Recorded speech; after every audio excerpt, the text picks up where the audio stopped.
Alors ici, je vais faire le plan d'une synthèse.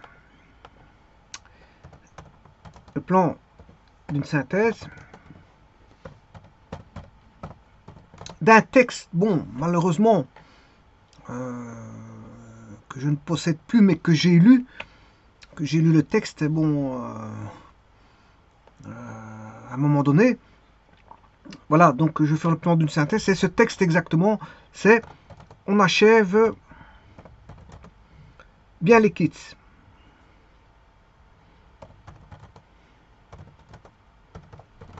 On achève bien les kits. Bon, qui est un sujet d'actualité pour d'innombrables, pour tous les pays du monde. Pour tous les pays du monde. C'est pour ça que je le mets de 1. C'est pour voir comment un plan d'une synthèse peut être établi. Alors, je vous rappelle qu'il y a différents types de synthèse. Bon, il y a voilà, une synthèse subjective, une synthèse qui peut être objective. Voilà, donc, soit, je veux dire, on s'en tient au texte, soit on peut donner son opinion. Donc, il y a différents types de synthèse et il faut savoir ce qui est demandé. Donc, ça, c'est. euh, voilà, s'il y a un professeur derrière tout ça, ben, c'est le professeur qui vous dicte la voie à suivre concernant le type de synthèse que c'est. Mais en tout cas, ici, c'est une synthèse où on peut donner son opinion. Donc, c'est une synthèse. Bon, vous dictez euh, votre opinion et vous proposez, enfin, vous décelez les causes et vous soulevez le problème. Vous soulevez le problème. Vous soulevez le problème et ensuite, bon, vous donnez une solution. En d'autres termes, il faudrait décomposer pour avoir un bon plan. Tout d'abord, la première des choses, c'est identifier les faits. Parce que bon, si vous n'identifiez pas voilà, les circonstances euh, qui, qui sont dans le texte, ben, je veux dire, vous ne voyez pas, c'est que vous ne comprenez pas, je veux dire, ce que le texte veut faire ressortir. Donc, il faut identifier d'abord les faits. Identifier les faits. Bon, ça c'est la première des choses. C'est d'identifier les faits. Ensuite, quand on a identifié les faits, ben, c'est de donner déjà euh, son opinion. On peut faire jaillir à partir de l'identification des faits qui sont voilà, décrits dans le texte. Il suffit de lire le texte pour ça. Bien sûr, ça nécessite une lecture de texte, mais c'est de donner son opinion euh, par vos propres mots.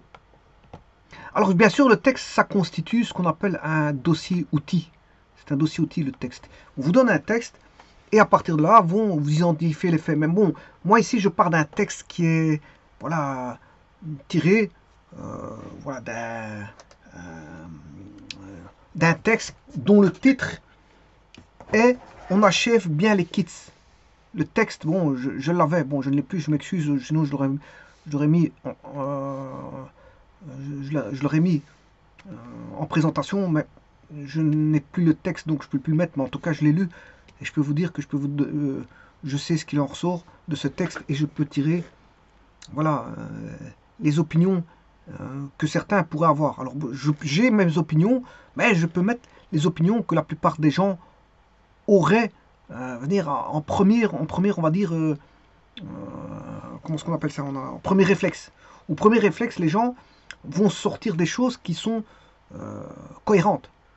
La première chose cohérente que les gens vont sortir sont des opinions terre à terre, c'est-à-dire que tout le monde pourrait donner. Donc c'est pour ça que moi j'ai mes opinions, mais je pourrais aussi faire ressortir ce que certaines personnes penseraient.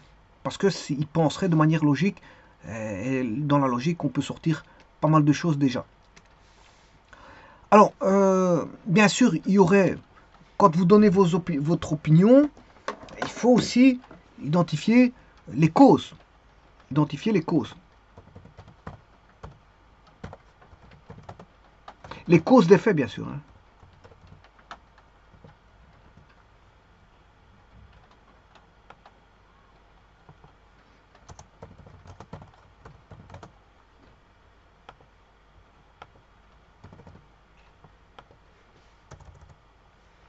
Identifier, alors ça n'excuse pas les faits parce que parfois c'est des faits très graves.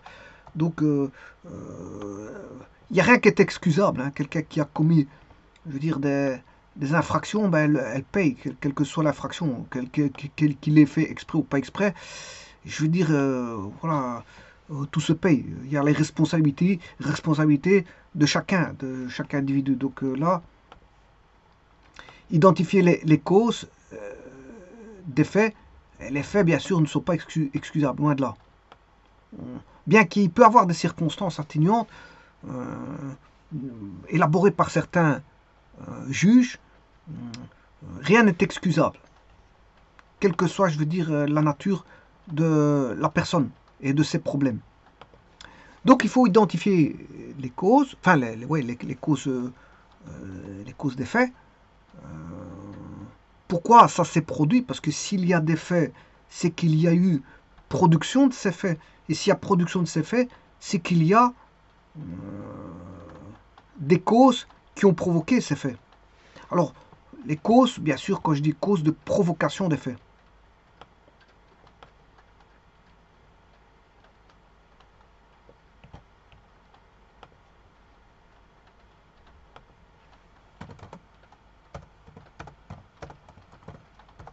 Alors, ces causes peuvent être multiples. Bon, je devrais mettre avec un S, on va dire un S comme ceci. Parce qu'ils peuvent être multiples.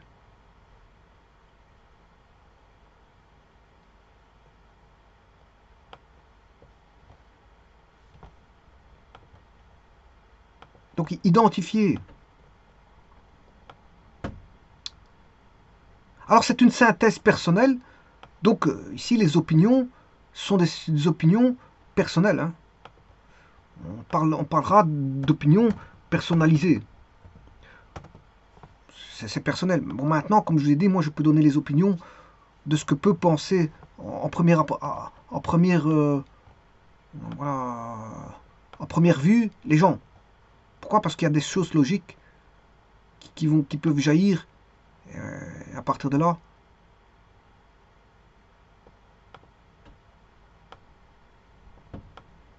Je peux les donner, sans aucun problème.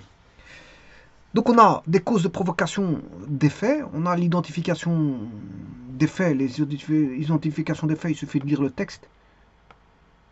Il suffit de lire le texte. Maintenant, les points de vue qui peuvent être donnés à l'identification des causes, ben c'est aussi, c'est-à-dire, quel serait, et là, on pourrait faire, voilà, donner des raisonnements psychanalytiques, de psychanalyse, voire des raisonnements de psychologie. De psychologie. Alors, derrière tout ça, on peut soulever les problèmes. Quels sont à quoi on peut amener, on va dire, regrouper le problème. Le problème soulevé. Le ou les problèmes, alors ici aussi je vais mettre un S, problème soulevé. Un S possible, parce qu'on peut avoir un problème soulevé, comme on peut avoir toute une panoplie de problèmes sous-jacents. Ce qui veut dire que bon, on aurait plusieurs problèmes, et donc on pourrait mettre S. Alors on peut avoir un problème, on peut soulever un problème comme on peut soulever plusieurs problèmes inhérents à différentes, voilà, circonstances ayant trait sur les faits établis. Bien sûr, qui dit fait établi. Hein. Bon, ici, ce sont des faits établis. On achève bien les kits. Voilà, ce sont des faits établis que je mets dans un petit instant. Et puis, en dernier lieu, ben, ce qu'on peut faire, c'est mettre une ébauche des solutions, encore une solution personnelle, hein, parce que ici, tout ça, c'est une synthèse personnelle. D'ailleurs, je vais l'écrire ici, une synthèse personnelle, hein, c'est pas une synthèse en groupe. Parce qu'on peut faire un travail de groupe, et chacun donne son opinion et regrouper toutes les opinions qui sont données par chacune des personnes au travers d'une opinion de groupe. Donc c'est une synthèse de groupe. On peut faire une synthèse de groupe. Mais ici, il ne s'agit en aucunement, en aucune mesure d'une synthèse de groupe, mais d'une synthèse personnelle. C'est pour ça que je dis identifier les faits, je m'excuse, identifier les faits. Ben, il faut lire le texte, chacun peut lire le texte personnellement. Chacun donne une opinion personnelle. Opinion, c'est une opinion.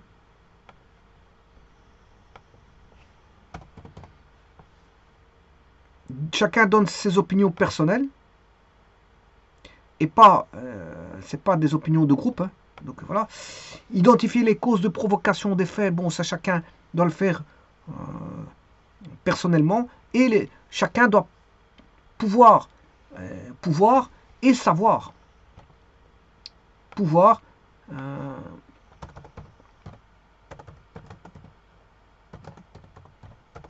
et savoir, voilà, soulever les problèmes qui sont mis en exergue dans le cas du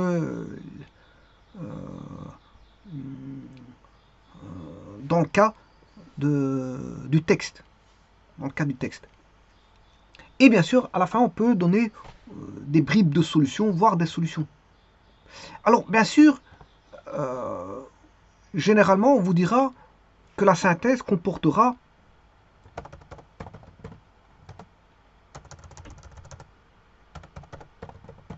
X lignes. C'est-à-dire qu'il faut respecter voilà, le nombre de lignes. Trop, vous surpassez, et donc c'est mauvais, parce qu'on vous a demandé X lignes, pas plus. Moins, vous en faites moins, le moins possible, donc ça ne correspond pas non plus. Quand on vous dit il faut X lignes entre X et Y lignes, bon là ça c'est dans un intervalle donné, il faut entre X lignes et Y lignes, bon là vous devez vous situer dans l'intervalle, mais maintenant il y a certains professeurs qui vous diront il faut X lignes, donc il faut répondre à la demande, voilà, la demande émanant du professeur. Donc il faudra mettre exactement X lignes. Et donc, bien sûr, pouvoir et savoir soulever les problèmes, bien sûr, c'est par une analyse. Il faut avoir, on va dire, un petit peu l'esprit analytique. Ça relève de l'analyse. Alors que les solutions peuvent provenir d'une expérience de vie. Quand on dit, bon, il faut trouver les solutions, donner des ébauches de solutions, voire des solutions à ce problème, bon, ça relève de ce que déjà les autorités compétentes mettent en exergue pour pouvoir résoudre ce genre de problème. Bon, donc ça relève plutôt d'une expérience de vécu. On va parler d'expérience. D'expérience, voilà, de la vie. Vous avez vu certaines situations et vous mettez en relief ces situations-là pour les mettre en parallèle avec, ce genre de voilà, d'informations qui sont données dans le texte. Donc on va dégager du texte, les faire vivre, on va faire vivre ce texte en dégageant les idées principales de ce texte. Alors bien sûr, il peut y avoir du graphisme, il peut y avoir des images, voir de la vidéo, des rires, tout ça, mais bon, il n'y a rien de tout ça.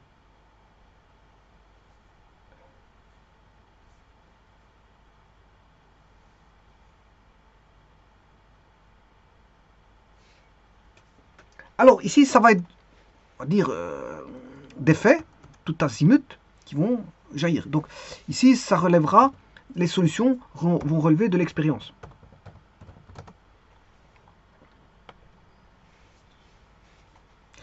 Alors, qu'est-ce qui fera partie de l'analyse? Ben, l'analyse,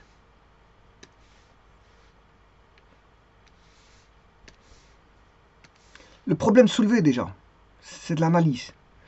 Et l'identification des causes provoque, voilà, qui provoquent l'effet établi dans le texte. Identifier les textes ne relève que d'une lecture, hein, c'est de la lecture. C'est de la lecture. L'opinion personnelle, là, ça demande,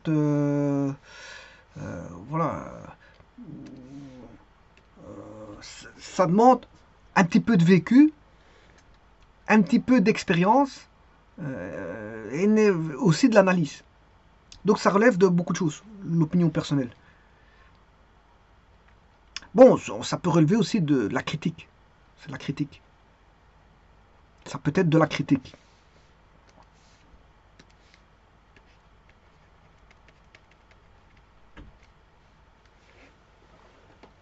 Alors la critique est peut-être aussi positive que négative. Hein. On peut avoir de la critique positive, critique négative, critique neutre. Donc la critique n'est pas forcément négative.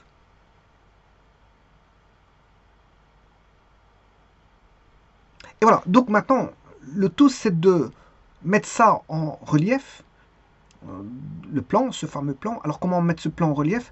Normalement vous devez aller sur un traitement de texte, comme par exemple Word, on éteint, et vous allez dans Insertion, voilà, tableau, et vous créez voilà, votre tableau. Je vous rappelle qu'il y a les faits, les opinions, les causes, le problème soulevé, et on va dire les solutions. Donc ce qui veut dire qu'il y aura 5. Alors bon,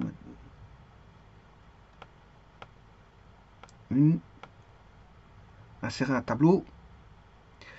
Alors vous mettez, comme j'ai dit, 5 lignes et 2 colonnes, c'est bon. Et là vous aurez compris que vous mettrez bon, l'effet ici.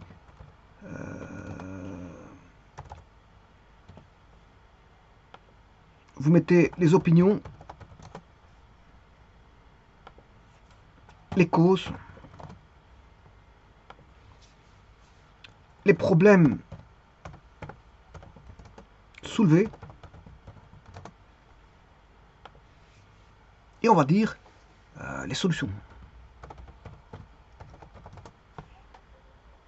Et bien sûr, ici, vous mettez en correspondance chacune des informations avec la colonne, le titre de la colonne. Vous mettez dans la colonne les informations concernant le titre de la colonne. Donc tout ce qui va être ici, ça va être concernant les faits, c'est-à-dire ce qui va jaillir du texte.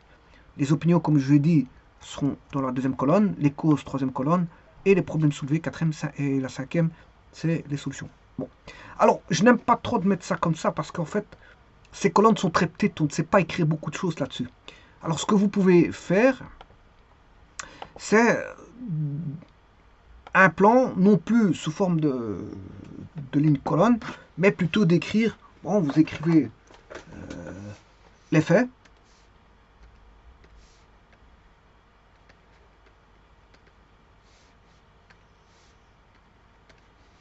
vous écrivez, alors on ne sait pas ce qui va, quelle quantité d'informations il va avoir, c'est surtout ça, c'est la quantité d'informations, c'est point d'interrogation. Alors là, c'est d'utiliser 5 pages. Alors vous utilisez plutôt une page recto verso, les faits d'un côté, au verso, vous mettez les opinions, voilà, les opinions recto verso, vous prenez une seconde page, vous mettez les causes, et puis en arrière-plan, vous mettez les problèmes soulevés.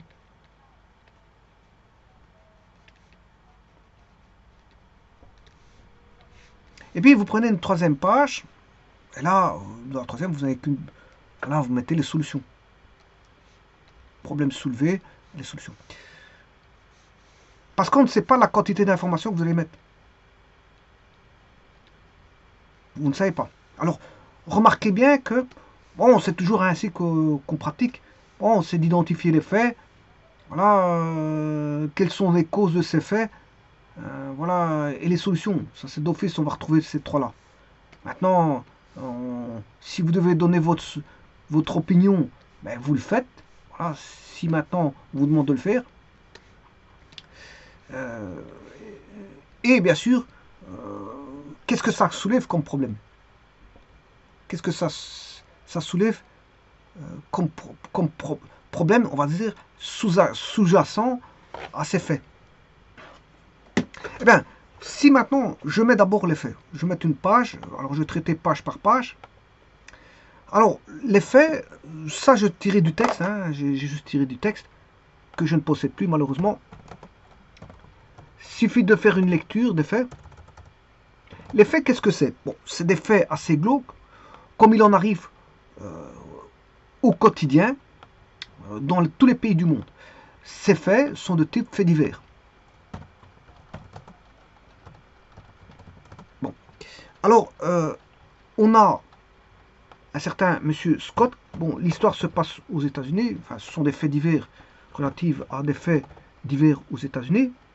On a Scott, bon, qui a l'âge de 17 ans, et c'est pas pour rien que je mets l'âge, parce qu'en fait, vous aurez compris que ce sont des problèmes liés à des faits divers juvéniles.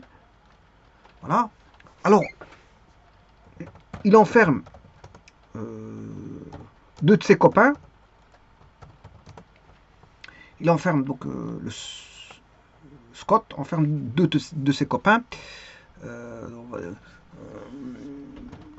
dans le coffre, on va dire, d'une voiture.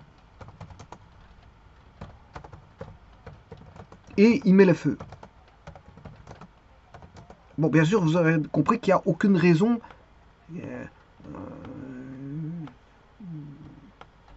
en fait, il les a piégés dans le coffre, les deux, et après il met le feu. Donc ça veut dire qu'ils ne savent plus sortir du véhicule, et donc il met le feu. Donc on est sûr et certain que les deux personnes vont mourir à coup sûr. Donc il n'y a aucune manière de les sauver, puisqu'ils sont piégés par le coffre de la voiture. Donc il y a là un fait qui est, bon, un, délictueux, deux, criminel, puisqu'en fait, bon, il est criminel et plus que ça, parce qu'en fait, il ne laisse aucune possibilité aux deux personnes de, voilà, de s'échapper. Voilà. Donc, euh,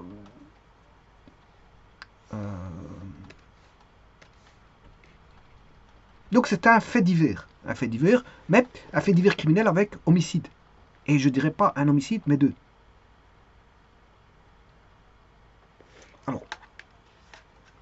Alors là, on a le jeune. Encore une fois, c'est pas pour rien que je mets jeune, parce que ça à voir, parce que quand je vous ai dit, le texte c'était on achève bien les kids. Les kids, ce sont des enfants, mais ici c'est pas des enfants, parce que 17 ans c'est plus un enfant. Voilà, c'est un adolescent presque adulte, parce qu'à 18 ans, bon, on est majeur et vacciné. Donc ici, on va dire que c'est plus une portée, voilà, de faits divers juvéniles. Donc ici, on a le jeune Jeffrey. Bon, vous aurez compris que tout ça, ce sont des faits divers aux États-Unis. Là, on va dire, tue une jeune fille dans un restaurant.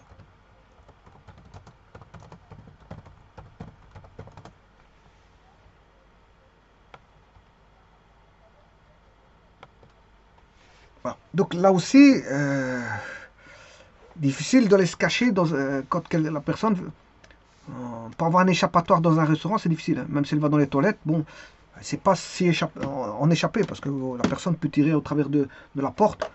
Une fois qu'elle a une arme à feu, on ne sait rien faire contre une arme à feu. Le tout, c'est d'aller se cacher, mais, et de se cacher plus vite, et que la personne ne nous retrouve plus quand on va se cacher. Voilà, mais maintenant, si elle nous rattrape, je veux dire, avec une arme chargée, pour autant qu'on prie que l'arme ne va dire, va pas fonctionner, que l'arme va rayer et ne pas pouvoir tirer son coup. Bon, c'est ce que les personnes espèrent, mais malgré tout, Généralement, ça c'est une probabilité très faible pour que l'arme se règle. Mais disons que une personne, dès qu'elle a une arme à feu, ben, ça devient une personne criminelle. Parce que, bon, euh, elle a un sentiment de puissance vis-à-vis d'une personne qui est désarmée. Et donc, euh, euh, on a affaire à, on va dire, un échappatoire qui n'est pas assez aisé à trouver. En plus, quand il y a l'événement, pour trouver un échappatoire dans les plus brefs délais, bah, c'est très difficile. Très difficile. Voilà, surtout dans un restaurant. Bon, le restaurant, ce sont des pièces. Et une fois que la personne est suivie par le criminel au travers des pièces, bon, elle peut vite la rattraper. Et bon, peut être vite piégé dans une pièce. Et donc, le criminel peut effectuer euh, sa basse besogne qui est voilà, de tuer la personne. Ensuite, il y a un troisième fait délictueux. Toujours dans ce texte, on achève bien les kits. Comme je dis, on est aux États-Unis, donc ici, c'est cette fois-ci Wilkins qui a 16 ans.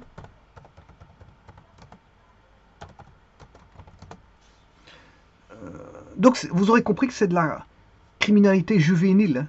Criminalité juvénile. Voilà. Wilkins qui a 16 ans qui tire sur une épicière.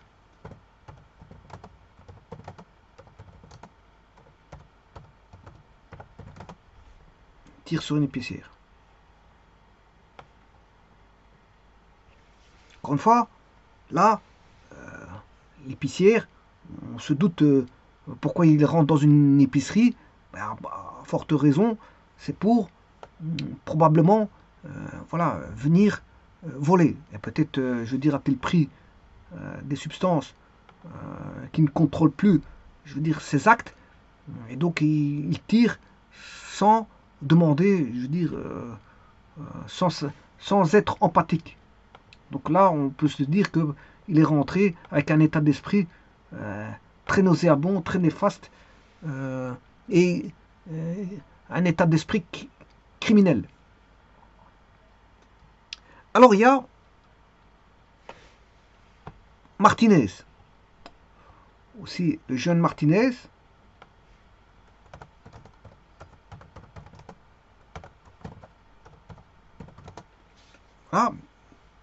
qui participe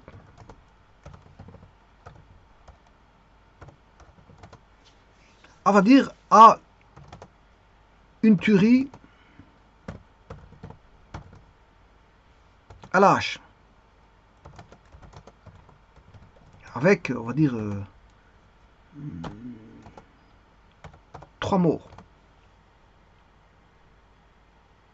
Donc c'était un meurtrier qui n'a pas été dans le détail. En fait, le fait de participer à des faits délictueux fait de lui, je veux dire, aussi un criminel. Peu importe si c'est lui qui l'a fait ou pas. Des moments où il participe à un événement de groupe, tous ceux qui ont participé à ce groupe sont condamnables d'office. Il n'y a pas un qui doit être mis à l'écart. Et voilà, la sentence doit être la même pour tout le monde. C'est pas qu'il y en a un qui prend un an, enfin, on va dire 10 ans, l'autre 15 ans, l'autre 20 ans. Non, la sentence, si c'est la peine de mort pour tout le monde, c'est la peine de mort pour les trois. C'est pas un qui va s'échapper par rapport aux autres. Parce que, bon, ça c'est ce qui se passe malheureusement, c'est que bon, certains arrivent à s'échapper de sentences de peine de mort, voire de sentences de peine de prison à vie.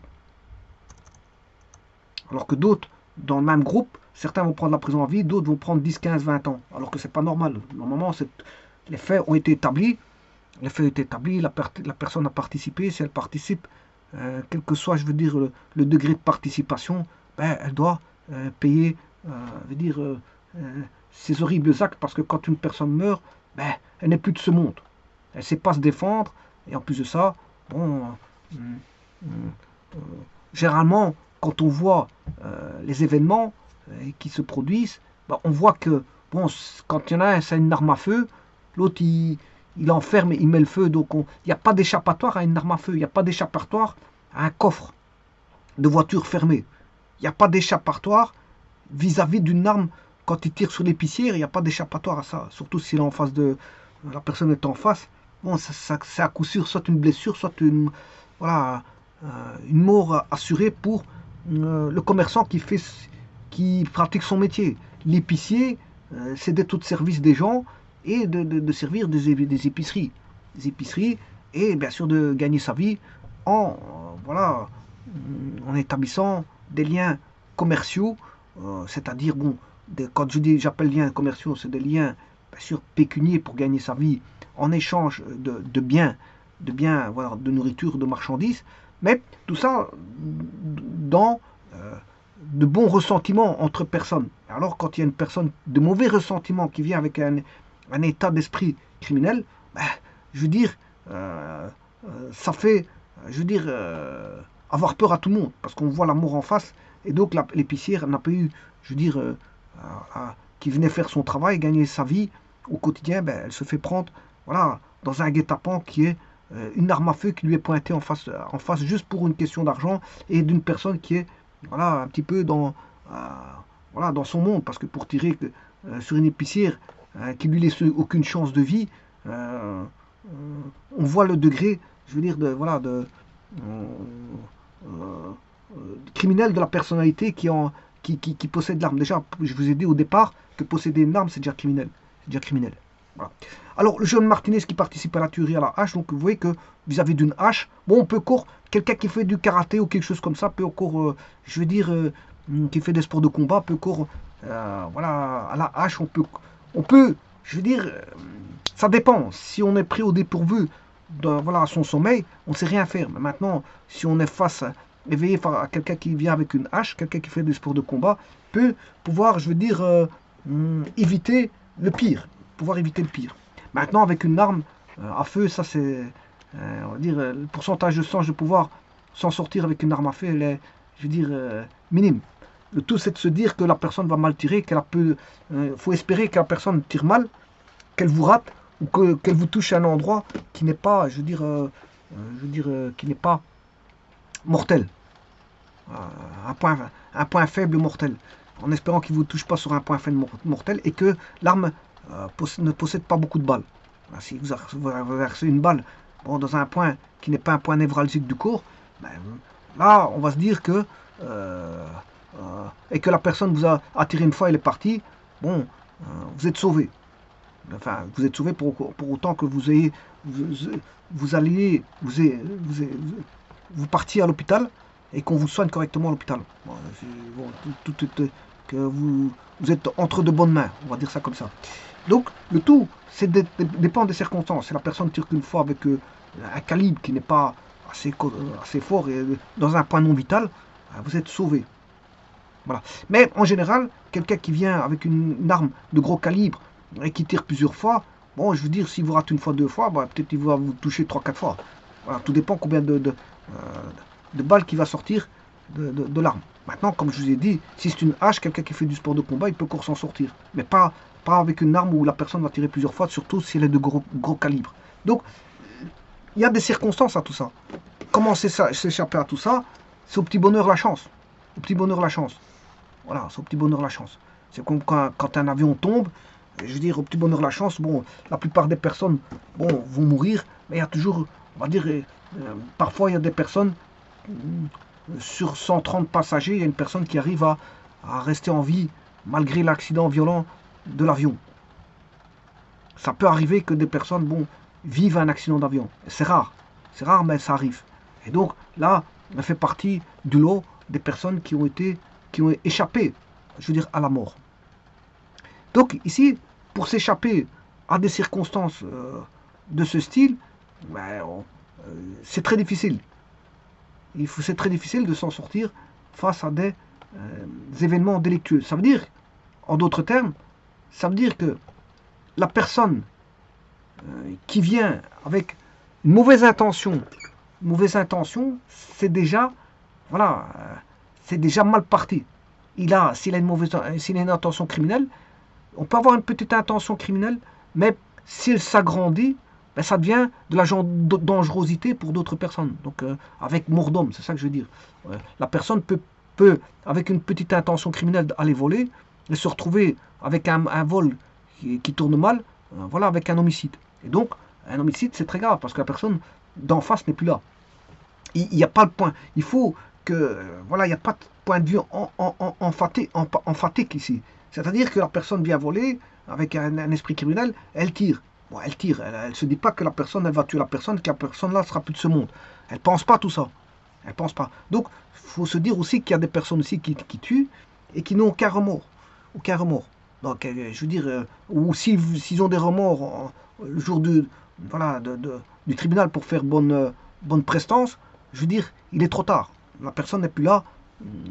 Et certaines personnes auront perdu un membre de leur famille, et voilà, qui était tant chéri, tant aimé par voilà, le milieu familial. Et donc, une personne qui vient comme ça, comme un monstre, et venir voilà, prendre un membre de votre famille par des circonstances voilà, voilà, parce que ça, ce sont des actes de voyous. Des actes de voyous, je veux dire, il n'y a rien qui. Voilà, toute morale vous dit que il faut bien se conduire dans la vie. On va avoir une bonne conduite. Une bonne conduite, bon, savoir des bonnes relations avec les gens, ne pas posséder d'armes entre ses mains ou dans ses poches, etc. Voilà, ne pas avoir des idées, je veux dire, qui sont de type criminel. Donc, il faut bien se comporter. Le comportement, il est appris au niveau de la famille, au niveau de l'éducation, au niveau du système d'éducation de l'école, des écoles, des universités, etc. On apprend beaucoup de choses et on apprend, bien sûr, à aimer son prochain, faire du bien et bon, ne pas avoir un caractère voilà, qui répond à des conditions je veux dire, sociales les plus élémentaires. Les sociales les plus élémentaires. Maintenant, ceux qui pratiquent de tels actes, ben, ceux qui pratiquent de tels actes sont bien sûr ont changé complètement voilà, de bord pour devenir des grands criminels ou des petits criminels qui vont faire leur petit bonhomme de chemin pour devenir de grands criminels. Donc ils ont choisi leur chemin. Leur chemin est tout à fait tracé, c'est-à-dire que ils n'ont pas accepté voilà, les règles du jeu, voilà, de ce que préconisent les jeux de société, c'est-à-dire c'est-à-dire les règles de droit. Parce qu'une société régit par les règles de droit et donc elle doit. Certains n'acceptent pas les règles de droit bienséants pour avoir une vie sociale la plus respectable et la plus respectée. Bon, certains sont en divergent et bon, on choisit un autre chemin qui est celui de la délinquance. Voilà. Et il y a la petite délinquance, la moyenne délinquance, la grande délinquance, la très grande délinquance. Et donc, voilà, en venir au meurtre, à l'homicide, c'est qu'une personne décède et donc n'est plus de ce monde. Et donc ça, c'est très grave. C'est très grave. Et donc c'est le niveau le plus élevé de la criminalité. D'autant plus que, bon, certaines personnes, bon, les criminels vont agir sur une personne, voire deux, voire trois, voire quatre, voire cinq. Et là, c'est d'autant plus criminel que c'est pas une personne qui a été atteinte, mais plusieurs. Voilà. On va dire ça comme ça. Voilà. Donc, ça, ce sont les faits. Les faits sont là. Donc, ça se passe, vous aurez compris que ça se passe aux États-Unis. Et donc, les faits sont là. Alors, délinquance juvénile, c'est dans tous les pays. Hein. C'est pas que les États-Unis. Voilà. Les États-Unis, c'est un pays qui est voilà, très grand. C'est un pays qui est très grand, qui possède un nombre d'États, un très grand nombre d'États. Donc, c'est comme, on va dire, différents pays, puisque les États-Unis sont divisés en différents États. Et donc, c'est comme s'il y avait différents faits divers dans différents pays. Puisqu'en fait, les États-Unis, c'est très grand, c'est un continent. C'est un pays continent. Donc, voilà, il se passe des choses aussi bien au nord qu'au sud, qu'au centre, qu'à l'est, qu'à l'ouest. Voilà. Bon, mais la délinquance juvénile, c'est dans tous les pays. C'est dans tous les pays. Bon, tout pays connaît des délinquances voilà, de type juvénile. Et ça, c'est valable pour tous les pays. Il n'y a pas un pays qui sort de l'eau. Bon, maintenant, peut-être dans certains pays, il y a moins de délinquance juvénile que d'autres. Mais sachez aussi que les États-Unis, de un, c'est grand. Deux, bon, on va dire que euh, les faits divers des États-Unis sont fortement, on va dire, euh, transmis dans des radios, voire télévision. Et donc, on a le passage de l'information qui se fait, voilà, au sein du pays, mais à l'extérieur du pays. Donc, ce sont des choses qui sont fortement, on va dire, médiatisées. Les faits divers aux États-Unis sont fortement médiatisés, contrairement à certains pays où il y a beaucoup de choses comme ça aussi de la délinquance juvénile, mais où la médiatisation n'est pas aussi, aussi grande que celle, voilà, que celle qui s'y passe aux États-Unis. La médiatisation aux États-Unis est très grande par rapport à d'autres pays. C'est pour ça que dans d'autres pays, on n'entend pas ces faits divers. Mais sachez qu'aux États-Unis, il y a quand même un nombre de délinquances juvéniles très grand. De un, parce que la population est très grande. De deux, parce que c'est un pays continent. De trois, parce qu'il y a un problème voilà, de la délinquance juvénile. Il y a un problème. Voilà. Et qu'est-ce qui lie le problème de délinquance juvénile? Bon, beaucoup sont en rapport avec des problèmes de jeunesse. Voilà, les problèmes de jeunesse, il y en a qui sont récurrents dans beaucoup de pays. Voilà, qui sont récurrents et qui sont propres aux jeunes. Voilà, on va dire ça comme ça. L'identité du jeune. Alors, ça c'est chaud, c'est fait. Donc, identifier les faits, voilà, ils sont faits.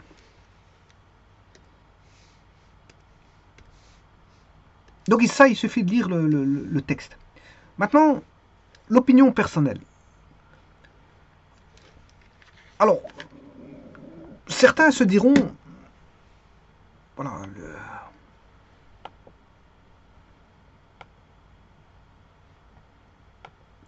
que peut-on dire là-dessus?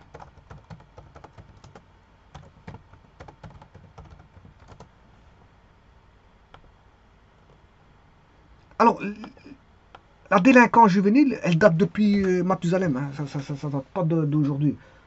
C'est pas parce que maintenant on a Internet ou maintenant si on a un Internet, ben, c'est plus médiatisé. Ça oui. Mais sachez que maintenant on a affaire à des jeunes qu'on appelle voilà, des natives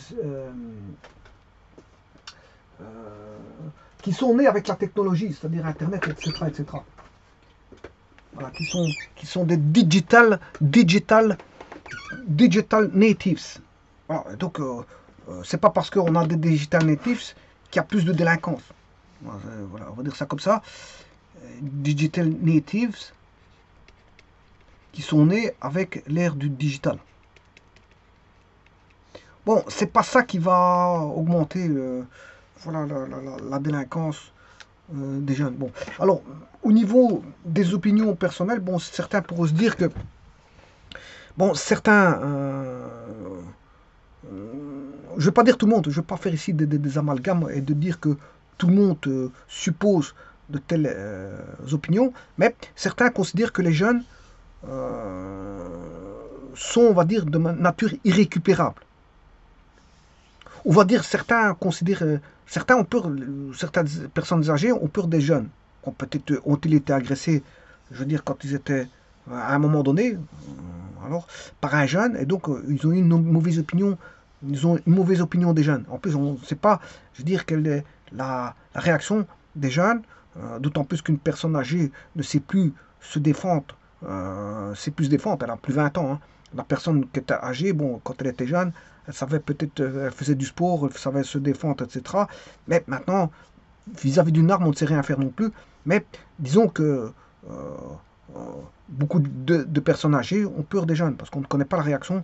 Voilà, si on a affaire à un jeune qui est, comment on appelle ça, de bonne intention, voire de mauvaise. Alors, la mauvaise intention, quelqu'un de bonne intention, peut-être à un moment donné, de mauvaise intention. Voilà, le problème, c'est que on peut toujours avoir voilà, une vue d'une certaine personne, alors que la personne, à un moment donné, bon, ressort de ce cadre-là. Donc vous avez quelqu'un qui est bien, Et puis tout d'un coup, je veux dire, vous ne savez pas ce qui se passe dans son esprit. Bon, on va dire, elle disjoncte complètement. Voire, elle va voire elle va tomber dans les drogues, voire elle va tomber, elle va abuser de l'alcool, voire elle va participer avec d'autres jeunes malveillants. Et donc, tout ça fait que, je veux dire, on peut avoir quelqu'un de bien qui, à un moment donné, peut commettre un acte répréhensible. Donc, ici, je ne dirais pas tout le monde, mais certaines personnes peuvent considérer que les jeunes sont irrécupérables. D'autres vont vous dire que les jeunes sont des monstres, sont des sauvages. Les jeunes sont voilà, des personnes qui ne sont pas de confiance. Personnes qui ne sont pas de confiance. Alors, maintenant, certains vont dire... certains vont les juger, on va dire, simplement coupables de crimes commis. Voilà, ils vont se dire, bon, ils vont les juger simplement de crimes coupables, enfin de crimes commis, sans tenir compte de l'âge. Voilà, sans tenir compte de l'âge. Ils vont dire, bon, elle a commis tel fait, ben, c'est la peine de mort. Peu importe l'âge. Voilà, peu importe l'âge. L'opinion personnelle, c'est ça. Certains vous jugez simplement coupable de crime, qu'ils soient jeunes ou pas. Ils vont se dire, bon, les jeunes font partie voilà, des personnes de la société. Bon, elle a commis, même si elle a les moins âgés, moins d'expérience de vie, moins de maturité, ben, la première des choses, c'est qu'elle a commis un acte répréhensible très grave, mais elle doit payer, et notamment s'il y a la peine de mort dans le pays, comme aux États-Unis, ben, parce que aux États-Unis, dans certains États, il y a la peine de mort, ben, elle doit voilà, il doit purger sa peine, et notamment s'il y a une peine de mort en arrière-plan, ben, elle doit subir voilà, la peine de mort.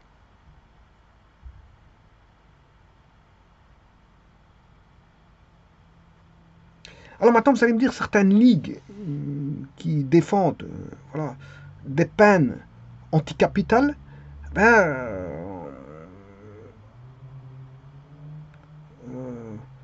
elles ne voient que l'âge des jeunes condamnés. Et elles les considèrent encore comme des enfants. Or, normalement, un enfant, ça ne tue pas. Un enfant, c'est, on va dire, comment on appelle ça? C'est comme un ange, un enfant. Donc, un enfant ne peut pas faire ça. Un enfant, c'est un ange. Il ne peut pas commettre des actes répréhensibles. Donc, je veux dire, tout d'abord, quand on dit 16-17 ans, c'est plus des enfants. Voilà, 16-17 ans, ce sont des adultes. Voilà, il y a le préadolescent, il y a l'enfant, il y a des stades voilà, dans la vie courante, mais on ne peut pas dire qu'à 16-17 ans, peut-être a-t-il l'esprit encore enfant dans sa tête, l'esprit, mais son acte, il est là. On ne peut pas défendre un acte, voilà, quel qu'il soit de quelque nature, surtout que le problème, c'est que on dit bien que la personne, toute personne a eu des échos à un moment donné, soit à l'église, soit dans un lieu de culte, soit à l'école, de faire du bien, ou soit par ses amis. Beaucoup de gens ont entendu voilà, que dans la vie, il fallait faire du bien, ne pas faire du mal. Et donc, c'est à un moment donné passé dans les oreilles voilà, des personnes qui ont commis de tels actes. Donc, pratiquer de tels actes, mais sans avoir entendu on va dire un écho de bonnes personnes qui ont donné des bons conseils à un moment donné. Quand je dis bons conseils de bonnes personnes, ben, c'est peut-être des professeurs, c'est peut-être des prêtres de tout culte, ça peut être voilà, des personnes de la société, personnes de formation, etc., qui vous disent, voilà, dans la vie, il faut rester, voilà, faire du bien, rester zen, rester calme, et pratiquer de manière à ne pas offenser les personnes. Et donc, ils ont quand même eu à un moment donné cet état d'esprit qui a été inculqué dans l'éducation, au niveau familial, voire autre, éducation scolaire ou autre. Donc, on peut pas se dire qu'ils n'ont pas entendu cette voix-là. Ils n'ont pas entendu, ils ont entendu leur propre voilà, leur propre voie qui était de commettre un méfait. Voilà, sans... Alors, je vous rappelle que ces méfaits-là, du texte, ne laissent aucune chance. Ne laissent aucune chance. Vous pouvez remarquer qu'elle laisse aucune chance.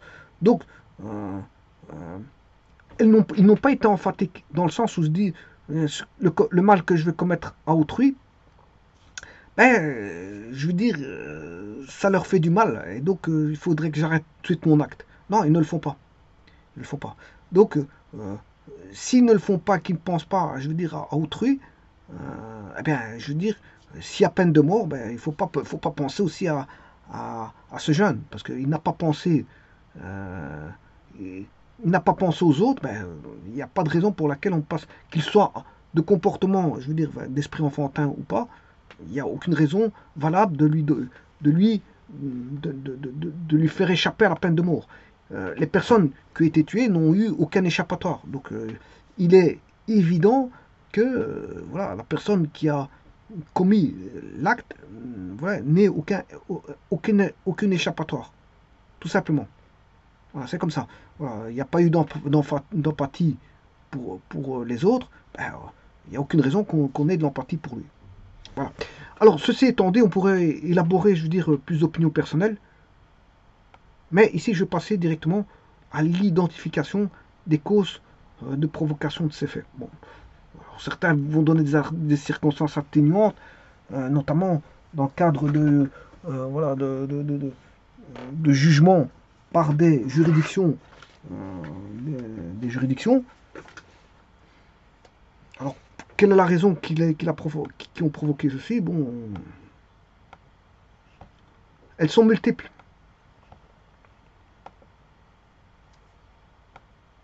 Les causes peuvent être multiples. Alors, je pourrais citer par exemple, bon, certains peuvent avoir de mauvaises fréquentations. Mauvaise fréquentation.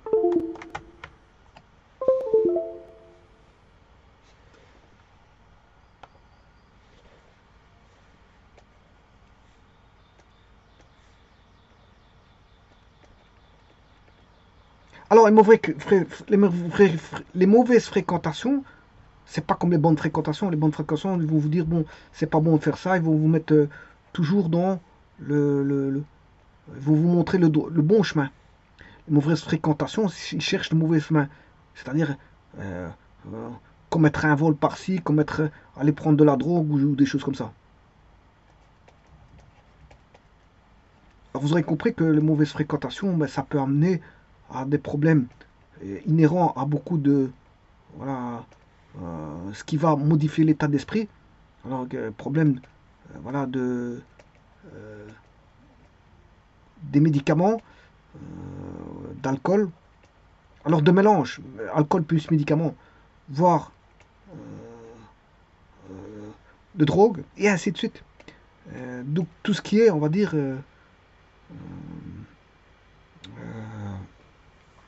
addiction.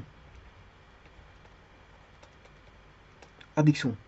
Donc addiction aux drogues, addiction à l'alcool, addiction aux médicaments, et ainsi de suite. Bon, et ça, bon, ça peut être des causes. Alors, là, si on fait une étude liée à la criminalité, on va se rendre compte que beaucoup de gens ont touché à de l'alcool, ou de drogue, voire à des addictions. Si on fait une étude sur la criminalité, on va se rendre compte aussi que beaucoup de gens ont eu des mauvaises fréquentations. Donc, les causes elles peuvent être multiples et innombrables. Alors, parfois, ça peut être juste l'environnement.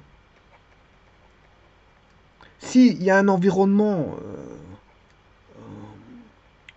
voilà, malsain, je pense à l'environnement familial, hein, voilà, je dirais même un environnement familial qui est défavorable. Défavorable, défavorable à la bonne éducation, je veux dire, du jeune. Ah, si par exemple déjà les parents sont, on va dire, divorcé avec des parents qui sont eux-mêmes dans voilà, l'alcool, la drogue, etc., etc., dans des addictions, où les parents ont déjà des mauvaises fréquentations, voilà, il faut déjà voir de quel milieu provient le jeune. C'est-à-dire, bon, si le jeune n'a pas été écouté par les parents, si le jeune n'a pas eu l'affection nécessaire par les parents, euh, et ainsi de suite. Alors maintenant, à côté de ça, il y a tous des problèmes psychiatriques. Hein. Dans les problèmes psychiatriques, on peut parler de faiblesse, on va dire euh, faiblesse euh, psychologique. Faiblesse psychologique. Bon, il est en état de faiblesse et il peut agir en état de faiblesse selon ses desiderata, selon ses pensées, selon son mode de fonctionnement. Et donc là, ça peut provoquer d'énormes dégâts. Parce que s'il est en état, je veux dire, de psychiatrique, voilà, euh, alarmant, ben, il peut commettre, je veux dire, effectivement, des méfaits très graves. Alors, vous aurez compris qu'ici, addiction plus faiblesse psychologique, ben, les deux, c'est corps pire. Hein. C'est corps pire. Alors, ça s'ajoute. Si la personne a une faiblesse psychologique, puis un environnement familial défavorable, puis voilà, une addiction, et qui en plus de cela a des mauvaises fréquentations, ben c'est le cocktail, on va dire le cocktail qui peut ramener bien sûr à la criminalité d'office. Hein, d'office. Alors bien sûr, il y a aussi les lacunes des connaissances. Alors le manque d'empathie, je mettrais dans la faiblesse psychologique. Euh, et bien sûr, dans l'environnement familial, on peut se dire, bon, on a eu peut-être des abus au sein de la famille, c'est-à-dire enfants battus, etc.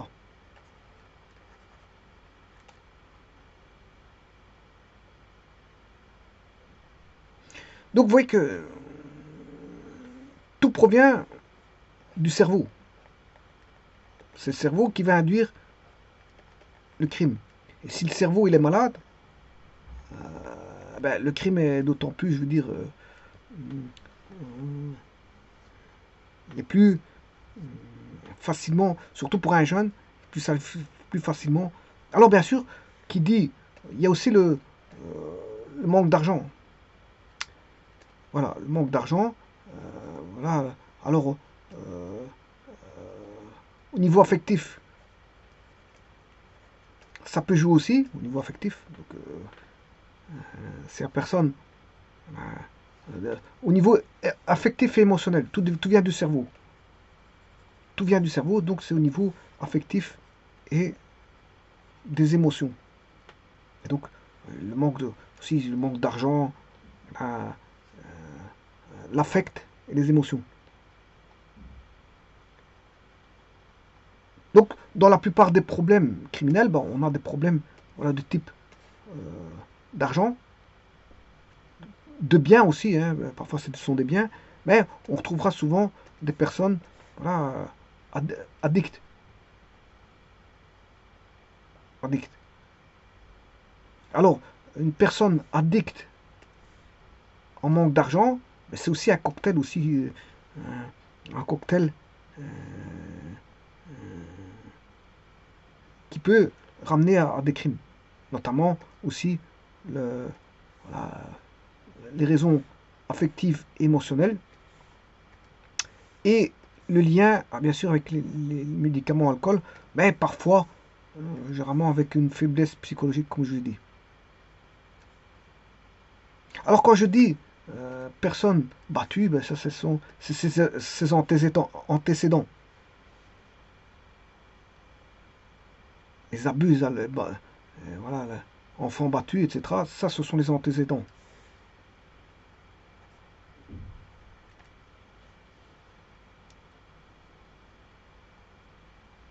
Alors maintenant, les problèmes soulevés. Alors, on pourrait rajouter beaucoup de choses, hein.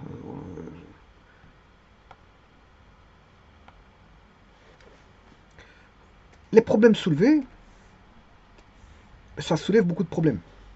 Je parle du texte, hein. Je parle de ce texte-là. C'est-à-dire que c'est la délinquance des gens, la délinquance des juvéniles aux États-Unis.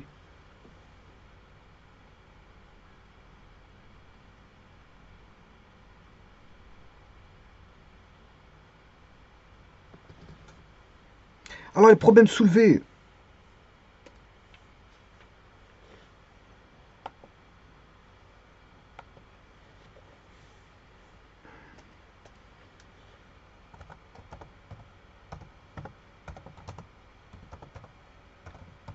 dans ce texte, les problèmes soulevés, ben, pour avoir un problème voilà, de violence, la violence. Alors ici, c'est la violence juvénile. Aux États-Unis, on peut avoir le problème de la peine de mort, concernant bien sûr les jeunes. Donc, c'est-à-dire la peine de mort ben, qui implique des mineurs d'âge. Hein. Voilà. Le problème soulevé dans ces peines de mort, on peut avoir des problèmes sous-jacents, notamment la prise en compte de circonstances atténuantes qui ne sont pas prises en compte. Ben justement, elles ne sont pas prises en compte, puisqu'il va subir une prise de mort, enfin une peine de mort. Donc on a circonstances atténuantes qui ne sont pas prises en compte. C'est-à-dire non prises en compte des problèmes sous-jacents.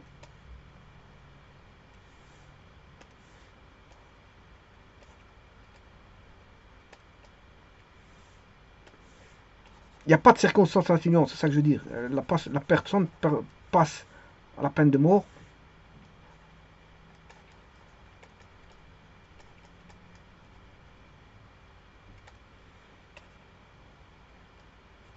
Alors, le principe de la peine de mort, c'est justement ça. C'est on te fera ce que tu feras aux autres. Ne fais pas ce que tu. Ne fais jamais aux autres ce que tu ne veux pas qu'on fasse. Donc, c'est un principe voilà, de la religion catholique. Et donc, si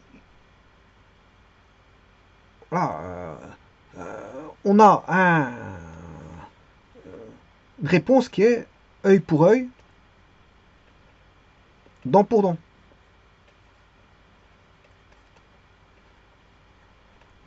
Donc la personne à tuer, ben, il faut la tuer, quelles que soient les circonstances qui sont derrière. Alors bien sûr, derrière ça, il y a peut-être des juges en manque d'intégrité, on va dire, en manque d'intégrité, c'est-à-dire qu'il y a une mise en doute voilà, de la façon de juger, et donc certains vont juger de manière par rapport à des livres bibliques. Voilà, donc on a affaire à des gens qui sont des catholiques.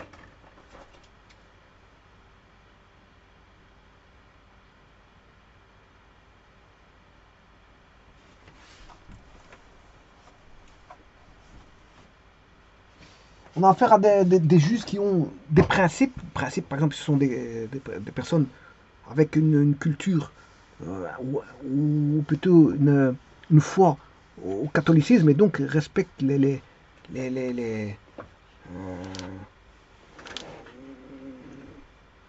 respectent les principes même de, de la religion catholique. Et donc, elle pratique des principes tels que œil pour œil, dent pour dent. Bon, tu as tué, il n'y a aucune circonstance atténuante, on ne fait jamais ce que on voudrait que, ne fait jamais ce qu'on voudrait qu'on, ne fait jamais ce qu'on voudrait pas qu'on te fasse. Et donc, s'il a commis quelque chose, ben, il faut qu'il paye de ces mêmes actes.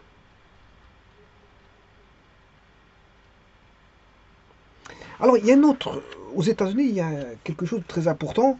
Bon, maintenant, dans certains pays, il est interdit de posséder des armes, mais certains peuvent trouver des armes je veux dire, dans le marché parallèle. Le marché parallèle.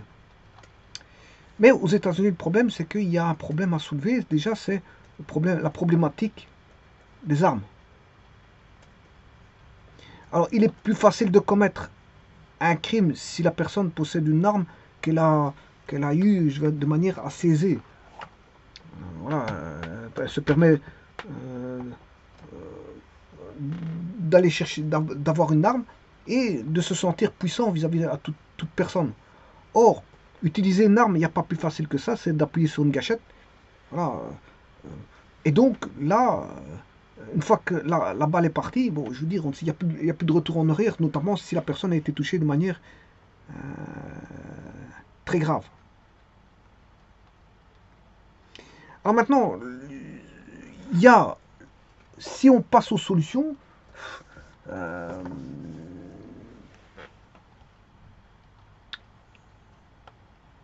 les solutions sont innombrables, mais pour autant on veut y mettre les moyens à résoudre ces problèmes. Alors les solutions, normalement, c'est quelque chose de fondamental pour un pays, pour un État social, pour un État, je m'excuse, pour un État. Parce que si c'est une problématique, tout dépend combien de meurtres il y a aux États-Unis, je veux dire, annuellement, concernant, bien sûr, la problématique des crimes juvéniles. Je parle explicitement des crimes juvéniles et pas d'autres crimes. Combien de meurtres qu'il y a et savoir quelle solution il faut quelle solution il faut prôner pour pouvoir juguler justement ce problème, cette problématique de on va dire,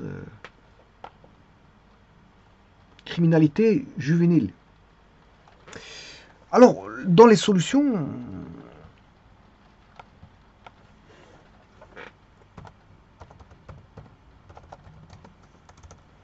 il faut d'abord savoir où se trouve le problème. Si aux États-Unis, où y a-t-il faire des statistiques? C'est la première des choses, c'est d'avoir une statistique, voilà, des zones à risque. C'est-à-dire là où se trouve la plus grande, la zone de délinquance, là où il y a plus de criminalité juvénile, c'est là qu'il faut d'abord aborder, je veux dire, le sujet. C'est les statistiques des zones à risque. Ce sont les zones géographiques je veux dire, à pouvoir, à déjà, déjà délimiter ces zones géographiques, à pouvoir les cibler ces zones géographiques.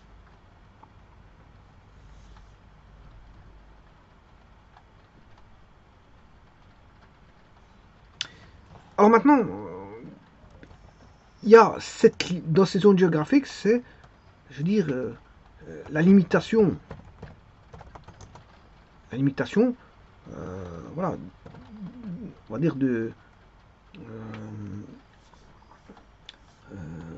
la limitation, je dirais même plus, hein, je dirais,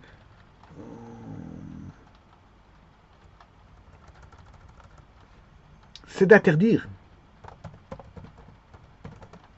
les armes aux jeunes, je m'excuse,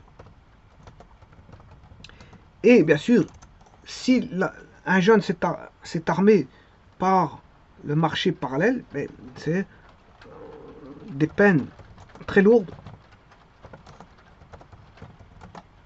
pour, pour les jeunes.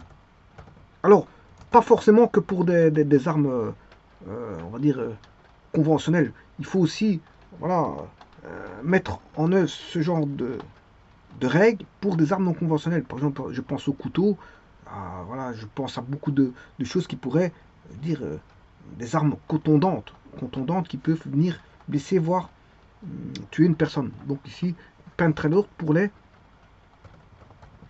jeunes.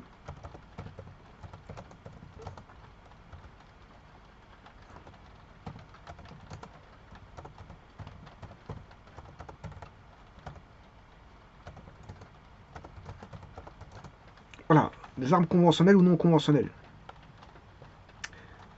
Bien sûr, il faut toujours avoir des quartiers de vigilance, ce qui n'existe plus, hein. Parce que ça n'existe plus, parce que bon, les gens laissent faire aussi. Alors, quand on voit qu'il y a un danger, c'est beaucoup de personnes qui doivent intervenir. C'est pas deux, trois personnes. C'est beaucoup de personnes qui doivent maîtriser. Voilà, une personne. Quatre personnes pour maîtriser une personne, ça ne suffit pas. Il faut au moins 10 personnes, que tout le monde se bouge. Soit les gens, parce que dans ces cas-là, il y a toujours des gens qui prennent la fuite et ils laissent la responsabilité à 3 voire 2 personnes. Et ça, je veux dire, c'est une forme de lâcheté. La vigilance de quartier fait que quand il y a un danger, toute personne doit venir, toutes les personnes, pas une ou deux, mais toutes les personnes, parce que quand il y en a une ou deux, on laisse la responsabilité à une ou deux, et donc le danger va se porter sur ces deux personnes-là. Mais quand il y a 10 personnes qui interviennent pour pouvoir maîtriser une personne, c'est déjà mieux que je vais laisser la responsabilité à deux personnes eux, se mettent en danger pour les autres. Alors que les autres fuient. Ils ont voilà, voilà, euh, une attitude, de lâche, une attitude de lâche.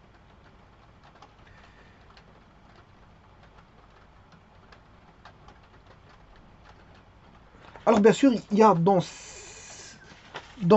va dire, il y a la médiation qui doit se faire, médiation avec des agents de quartier, des agents de quartier, c'est-à-dire c'est de redoubler, voilà, d'agents de quartier, voilà, euh, des médiations avec des agents de quartier.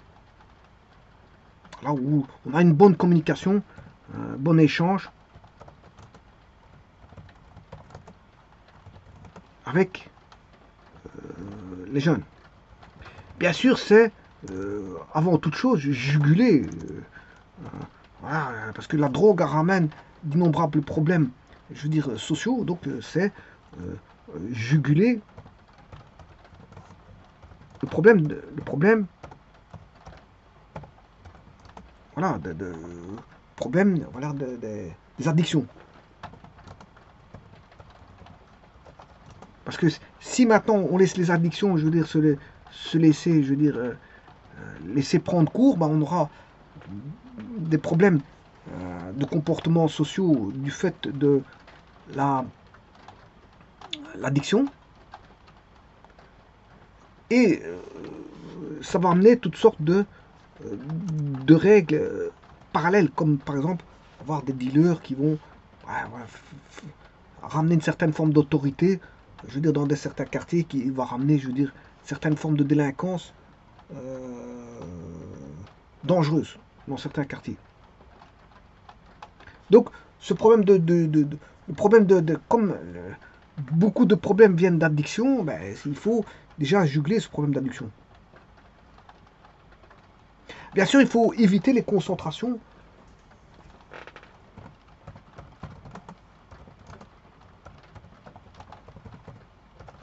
Éviter les concentrations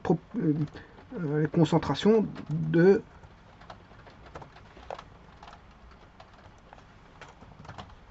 éviter les concentrations on va dire, de familles problématiques.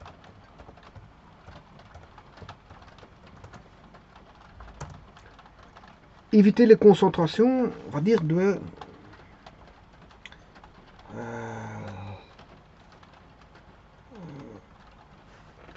population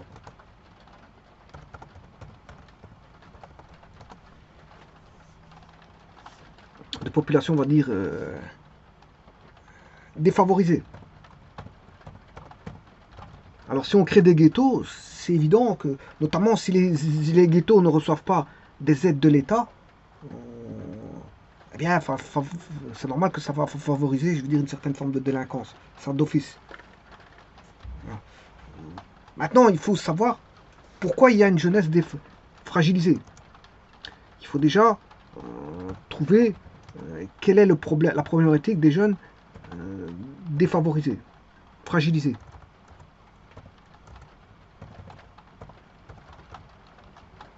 C'est répondre déjà à ces besoins-là. Alors, il y a les médiateurs, il y a les psychologues, les psychiatres, les psychothérapeutes, il y a euh, voilà, les éducateurs de rue, les éducateurs d'école. Il y a les écoles en elles-mêmes, il y a les familles. Mais maintenant, il y a aussi une intermédiation qui doit se faire avec les familles. Une intermédiation avec les familles. Donc, maintenant, pourquoi on a une jeunesse fragilisée? Il faut aussi pouvoir faire travailler ces jeunes-là. Alors, certains qui vont à l'école, bon, s'ils ont des heures à perte, ben, c'est de faire des petites formations dans leurs heures perdues, voire de leur donner du travail dans leurs heures perdues, et non pas qu'ils sortent dans l'oisiveté en extérieur et ils vont voir leurs amis pour, je veux dire, tout simplement commettre des bêtises. Alors il faut donner une bonne image des jeunes, déjà que les jeunes voilà, reprennent leur attitude, une confiance en eux-mêmes, et donc une attitude positive. Une attitude positive, et bien sûr, les mettre à l'abri de toute prévisibilité voilà, criminogène. Et pour ça, il faut les intégrer dans des centres voilà, de loisirs, des centres de formation, même s'ils sont encore à l'école, bon, à leurs heures perdues, c'est de faire en sorte qu'ils soient toujours entourés. De toute façon, tant qu'ils sont entourés, ben, ils sont dans un groupe avec une respectabilité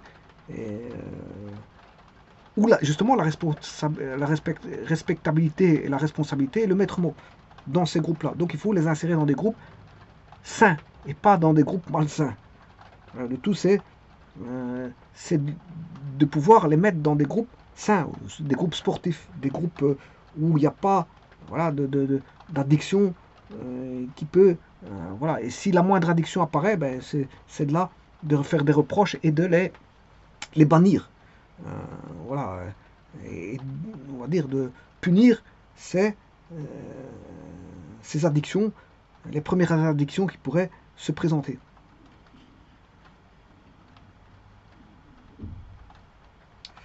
Et de tout, bien sûr, le tout, c'est de faire une approche quantitative. Hein.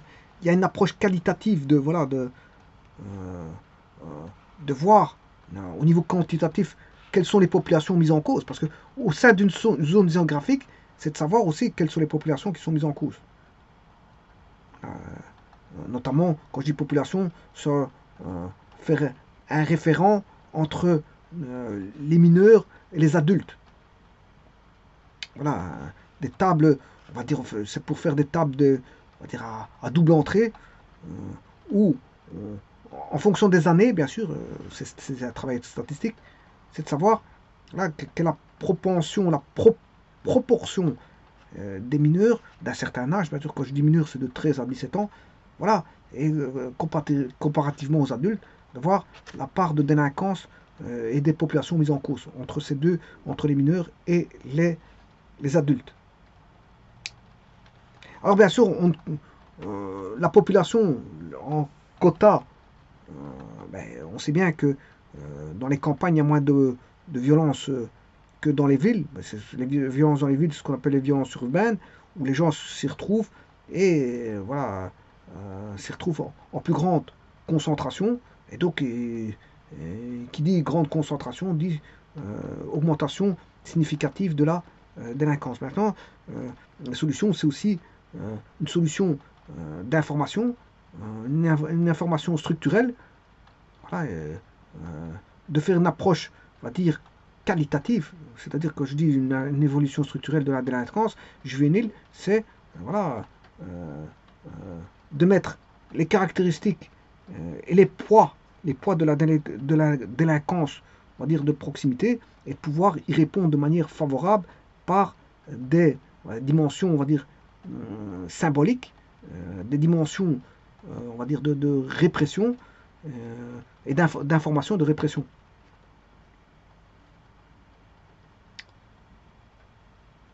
Alors maintenant, c'est de bannir cette mode d'expression qu'est la violence. Voilà. Parce que la violence peut être vue comme un moyen d'expression, de leur part, pas des jeunes, mais un moyen de, mais une source de provocation pour d'autres, hein. Voilà, c'est une source de provocation. Et donc, l'expression de la violence peut agir, on va dire, comme mode d'action. Alors, on peut avoir les, les violences. Euh,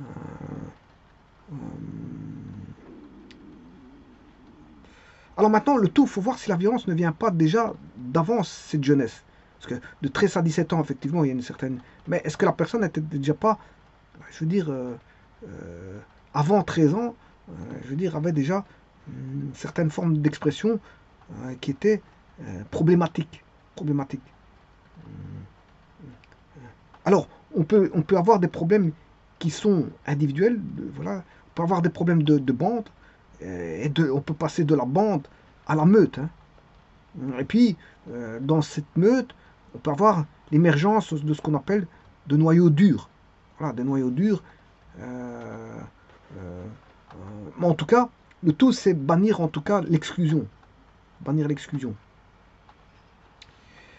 Voilà, et maintenant, c'est d'étudier des cas qui marchent. C'est de voir dans certains pays quels sont des... Alors bien sûr, il y a des moyens à mettre en œuvre, notamment, comme je l'ai dit, au niveau des agents, des personnes de médiation, des agents, des éducateurs de rue, des agents voilà, euh, euh, comment est-ce qu'on appelle ça, des agents de quartier, voire après de la répression. La répression, parce que on ne peut pas laisser toujours faire, je veux dire, il faut qu'il y ait une certaine forme de répression aussi. Prévention, répression, et bien sûr, comme je l'ai dit, une solidarité. Hein, parce que bon, si maintenant les gens s'en foutent de ce qui se passe dans leur quartier, c'est leur problème. C'est leur problème. Maintenant, si tout le monde est vigilant, on a une vigilance, c'est-à-dire qu'on a des personnes qui sont, on va dire, solidaires entre elles en cas de gros problèmes, et qu'ils interviennent dès le moment où il y a un problème, c'est-à-dire c'est d'intervenir euh, le, le- le- le plus tôt possible. Mais maintenant, pour ça, il faut mettre des moyens. Les moyens, c'est d'avoir un quartier propre. C'est les moyens, c'est de garder des bâtiments bien propres à l'intérieur.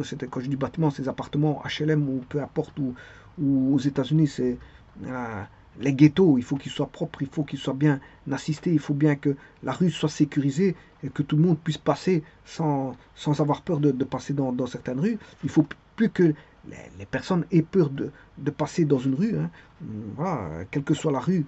D'ailleurs, parce que la rue fait partie, voilà, du pays et le pays doit assurer la sécurité à euh, la moindre petite rue. Et donc, le tout, c'est d'aller voir des exemples existants dans d'autres pays. Bon, comment certains s'en sortent correctement. Maintenant, le tout, c'est pas de créer des quartiers, voilà, à problème. Euh, à tout bout de champ, parce que bon, si on commence à créer des appartements à tout bout de champ, c'est normal que ça va ramener des groupes, des bandes et des meutes. C'est d'office ça. Donc c'est pour ça qu'il faut penser aussi l'architecture, voir l'environnement, comment procéder à voir la chose pour que, bon, on ait des quartiers agréables à voir, des quartiers sécurisés, des quartiers qui, voilà, qui permettent une certaine sécurité. Alors, il y a certains pays où, pour rentrer dans un quartier, il faut mettre un badge. Et une fois on a sécurisé, je veux dire, le quartier, en mettant un badge avec une barrière manuelle, voilà, enfin, une barrière automatique. Et la barrière automatique, une fois qu'elle ouvre, ben, vous êtes rentré dans votre quartier et vous êtes sécurisé. Il n'y a plus personne qui rentre dans votre quartier. Voilà. Et s'il y a un individu étranger qui rentre dans le quartier, ben, il est vite perçu comme étant étranger parce que l'alerte est vite donnée. Bon, le tout, pour ça, il faut voilà, de la technologie. Par exemple, par caméra, par voie audio, par voie, voilà, par barrière, etc. Donc, toute une technologie électronique derrière qui permet de faire en sorte qu'il n'y ait pas n'importe qui personne qui peuvent passer dans le quartier. Et si voilà, s'il faut rentrer dans un quartier, mais il faut montrer voilà qui l'on est. Donc il faut s'identifier. Voilà, parce qu'il y a l'ère de l'identité, l'ère de, on va dire, de l'institutionnalité. C'est les institutions qui doivent mettre au sein de l'individu les conditions de sécurité les plus élémentaires, les plus à vue, par une variété de, on va dire, de moyens. Une variété de moyens. Et pour ça, il faut mettre l'argent à la poche. Parce que si maintenant on reçoit de l'argent pour des quartiers qu'on ne donne pas cet argent pour pouvoir mettre les choses au point et d'éviter toute dimension néfaste, négative, psychosociale, eh bien, on dirait que c'est de la faute à l'État. C'est l'État qui ne joue pas son rôle. Parce que, comme je l'ai dit, le premier rôle de l'État, c'est de sécuriser tous les quartiers, c'est de savoir construire de manière à ce que, je veux dire, l'environnement soit le plus propice à une vie sociale.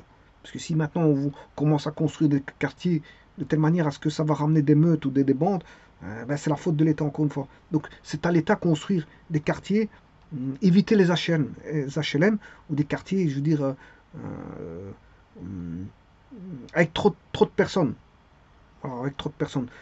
Quand on regarde bien ce qui se passe dans les campagnes, il y a moins d'habitations, mais si on commence à concentrer toutes sortes de personnes qui sont de type problématique parce qu'ils sont, on va dire, rejetés parce qu'on ne leur offre pas voilà, des emplois correspondant à pouvoir quitter leur HLM, voire leur quartier, ben, ça pose une problématique où la personne va rester dans son quartier. Parce qu'en fait, elle ne sait pas habiter ailleurs, parce que ailleurs, ça coûte plus cher. Et donc, comme elle n'a pas les moyens d'habiter ailleurs, ben, elle reste dans son quartier-là. Et donc, ces enfants, vont être livrés avec les autres enfants.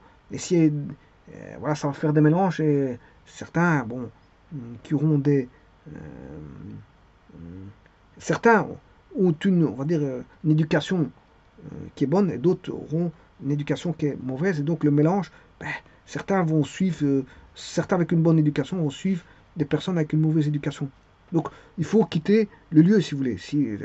Mais pour ça, il faut avoir de l'argent pour acheter une maison, je veux dire, ailleurs que le lieu qui est propice, justement, c'est le lieu qui est propice à, comme je l'ai dit, c'est zone géographique. Hein. Voilà, c'est problème de zone géographique. Donc, c'est le lieu qui est propice à la criminalité. Donc, il faut quitter ce lieu criminogène. On va parler de lieu criminogène. Pourquoi lieu criminogène? Parce que, bon, le problème, c'est que l'État n'a pas su, je veux dire, résoudre ce problème de criminalité. Et donc, l'État est défaillant vis-à-vis de cette zone géographique, voire ces populations, voire voilà, des phénomènes qui s'y passent. Et le tout, bien sûr, c'est de suivre l'enfant dès sa plus petite enfance.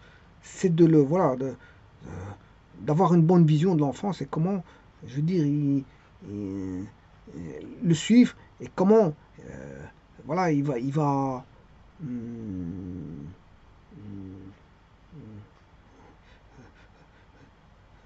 alors, bien sûr, il faut que l'enfant soit dans un modèle, on va dire, de référence,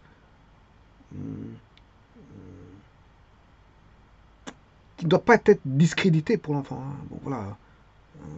Parce qu'il ne faut pas que si son modèle, s'il y a dans un modèle où il est discrédité et donc peut devenir violent, par la force des choses.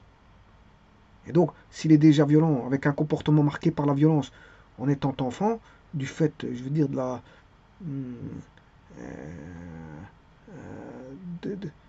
voilà, du fait qu'il a été discrédité depuis l'enfance, par l'une ou l'autre des parties. Quand je lis l'une ou l'autre des parties, c'est soit par les parents, soit par le milieu extérieur, hein, c'est-à-dire le milieu psychosocial, s'il a été marqué par un milieu psychosocial qui l'a discrédité, les amis, voire les professeurs, voire toutes sortes de personnes, et là, à ce moment-là, bon, s'il va grandir avec une certaine forme de violence, et donc finir par devenir un grand criminel. Parce que bon, s'il ne sait pas s'arrêter au niveau de la sa criminalité, il va passer par une criminalité d'enfance, criminalité juvénile et puis une criminalité d'adulte. Et bon, criminalité d'adulte, ça c'est, je veux dire,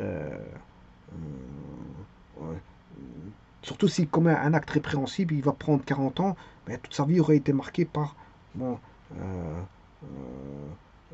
on va dire, euh, un raté, un manque. Il n'aura jamais su s'intégrer dans une vie sociale.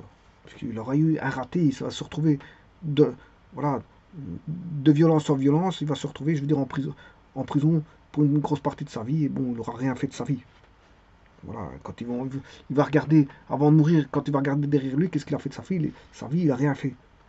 Juste, voilà, il est resté en prison pendant des années, juste parce qu'il a fait des bêtises. Voilà. Donc vous comprenez qu'ici, ce qui se passe, c'est que il faut, euh, il faut que les institutions et la famille, bon, travaillent en liaison, en liaison. Il ne faut pas qu'il y ait de malentendus et qu'il y ait une implication, bien sûr, parentale, bien sûr, dans la mesure du possible. Parce que bon, parfois, il y a des cas de figure qui sont très problématiques que les parents, je veux dire, bah, ils cessent de jouer le rôle parental. Bien sûr, si maintenant on a l'effacement du rôle du père, ben là, à ce moment-là, c'est normal que on peut se retrouver avec un enfant qui peut diverger. Donc, comme j'ai dit, c'est au sein de la famille, mais c'est aussi des actions qui peuvent être prises, même s'il y a, euh, euh,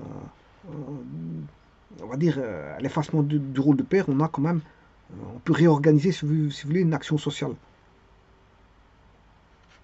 Et bien sûr, le corps éducatif, maintenant, si le corps éducatif n'est pas pris au sérieux non plus, ben, ça peut aussi ramener, voilà, des divergences euh, au niveau des élèves.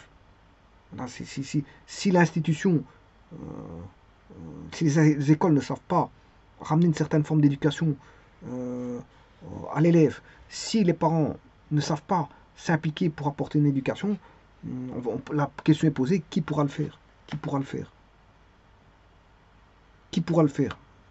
Ben, ce sera la justice qui sera le recours en dernier lieu, parce qu'il commettra des délits, et donc ces délits-là seront punissables. Et donc, euh, on a ce qu'on appelle une réponse ici. Le fait d'aller vers la justice, ce qui est malheureux, c'est une, on va dire, in- on va dire, c'est une inappropriation des réponses à la délinquance, on va dire, juvénile, voire enfantine. Parce qu'avant de devenir délinquant juvénile, ben, certains passent par la délinquance enfantine. Donc, si maintenant on veut résoudre un problème, ben, pour résoudre le problème, il faut le réagir dans l'urgence et pas attendre. C'est pas attendre quand on aura des zones géographiques avec des multitudes de personnes qui prennent le dessus, qu'il faudra réagir. Il faut réagir dès le départ, c'est-à-dire quand il en est encore possible. Et donc, maintenant, peut-on parler de scandale de l'incarcération des mineurs? Ben, il existe dans certains pays, voilà, il existait, je crois, des centres de, comment on appelle ça? Euh, C'était des centres spécialisés. Euh, ouais, je ne sais plus comment on appelle ça. Mais maintenant, euh, ben, certains jeunes pourront passer en prison s'ils ont commis des actes répréhensibles, notamment s'ils sont de type grave. Et donc maintenant, est-ce que le système pénitentiaire va fonctionner du fait qu'il y ait des jeunes à l'intérieur? Je n'en sais pas plus. Je n'en sais pas plus. Maintenant, est-ce que la prison n'est pas un échec pour certains jeunes qui vont rentrer parce que certains vont ressortir encore plus euh, encore plus criminels que ce qui ils vont ressortir être plus criminels que ce qu'ils sont rentrés après avoir côtoyé des gens voilà des gens qui leur ont inculqué voilà voilà, donc il faut se demander s'il n'y a pas un manque d'adaptabilité des institutions, hein. Maintenant, avant de passer la prison, il faudrait peut-être construire des centres de rééducation. Des centres de rééducation. Des centres de correction, de rééducation. Voilà, et là, peut-être recréer des centres de rééducation et de correction pour les jeunes, avant de les faire passer en institut, on va dire, pénitentiaire. Comme ça, bon, on garderait les jeunes dans des institutions spécialisées pour les jeunes, et ne pas les mélanger avec voilà, des personnes voilà, d'un âge plus élevé.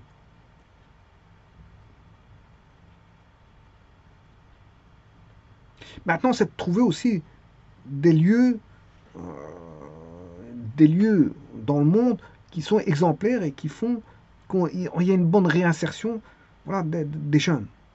Des jeunes voilà. Et ça peut se trouver. Il faut trouver peut-être des lieux où certains milieux ont réussi. Et donc, aller rechercher la réussite de ces milieux pour pouvoir adapter. Comme je l'ai dit tout à l'heure, il y avait un manque d'adaptabilité.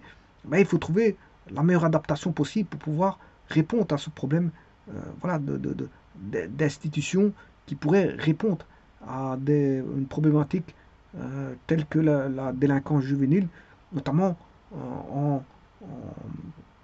en intégrant des jeunes voilà, dans un cursus qui ferait qu'en sortie, ben, ils s'en sortiraient grandis et donc avec un rejet de la délinquance, de sa violence. Voilà.